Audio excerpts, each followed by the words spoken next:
what's up? John Sonmez from simpleprogrammer.com. So I'm going to do a review of a book that I feel is a really, really good book today.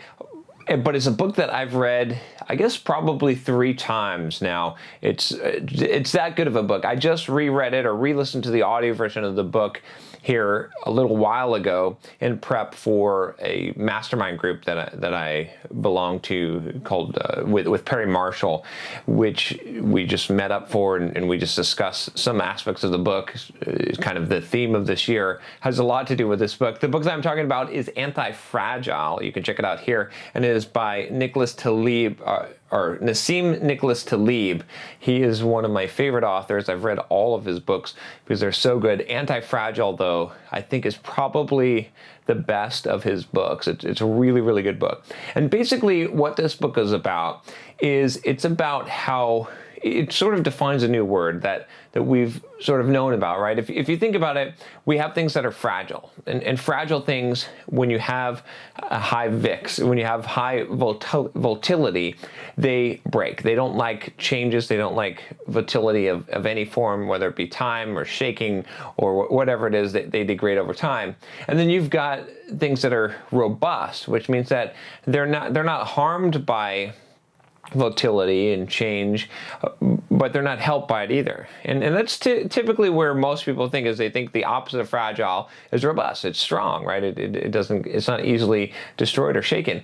But Nicholas goes on to take it to the next, or I guess, I don't know why I want to call him Nicholas instead of Nassim. But anyway, Nassim goes on to take it to the next level, and he says that, no, the opposite of fragile is anti-fragile, and it's these things that they grow stronger, they benefit from volatility, they benefit from time, they benefit from any change and things like that. And so there's a whole class of things, right? For example, human beings are pretty much anti-fragile. We adapt, right? So if you look at, my hands have big calluses on them. Why? Well, it's because I'm lifting weights, and when I lift weights, my body adapts and builds calluses, right? If I tear down my muscle by lifting weights, in the same token, I'm anti-fragile to that because I actually get stronger. So we adapt, and we have anti-fragile characteristics.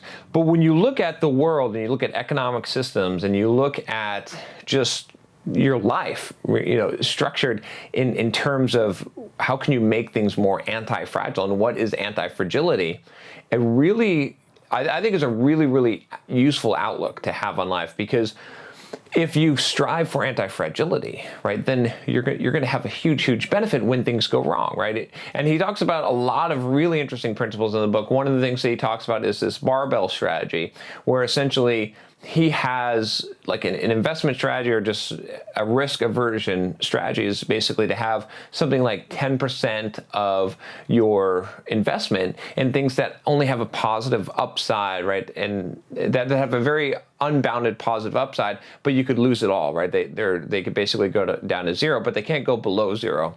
And then having 90% or 80%, depending on how you structure it, in something that's not volatile at all, doesn't have very high upside, but doesn't have a downside either, but is very stable. And so you're sort of getting the benefits of having the lottery ticket without risking everything in the process. And I structure a whole lot of my life that way. I never realized until I read this book, but I did this with my real estate investment.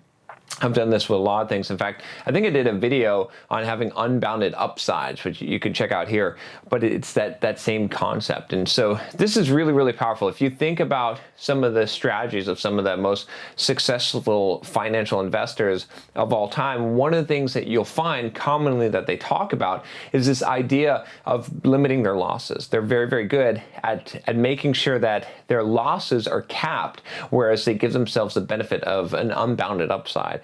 And so a lot of the anti-fragile concepts really make sense in that realm. If you listen to the book, if you read the book, I think you're going to find just a wealth of information, just a different way of looking at the world. And when you look at the world through this lens, it's extremely, extremely valuable.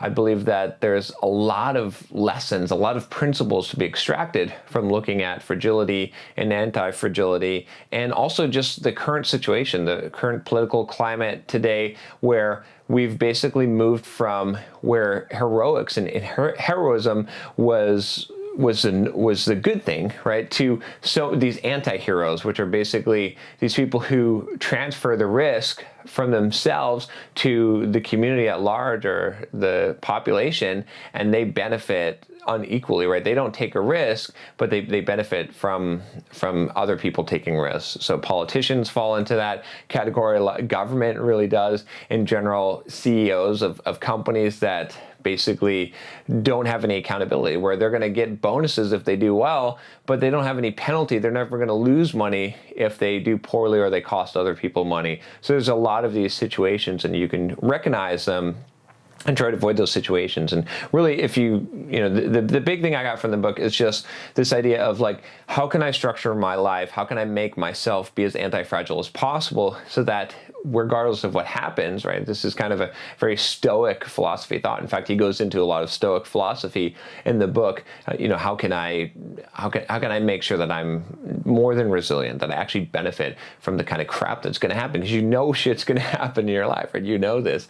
So it's a really interesting book. Just one of those, he's one of those authors that it's just funny. He's just like, no bullshit. Like, he'll call people out. He calls out economists in the book. And maybe that's one of the reasons why I dislike economists so much, is after reading his books, it's pretty obvious that economists are full of bullshit, right? And he calls them out on it. And he just has a great way of writing, just a superior wit to him, that the book is just interesting and fascinating and has so many, he's such a deep thinker. So I think you'll like the book. Really, it's one of my top books. Like I said, I've read this book probably 3 times now. So go check it out. The book is Antifragile by Taleb Nicholas Hassim.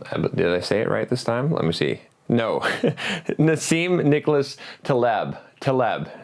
Anyway, go check it out. I highly recommend it. If you like this video, if you want to subscribe to all of my videos and get my book reviews when they come out, if you want to get them the moment they come out, click that little bell. If you just want to subscribe, click the subscribe button. I'll talk to you next time. Take care.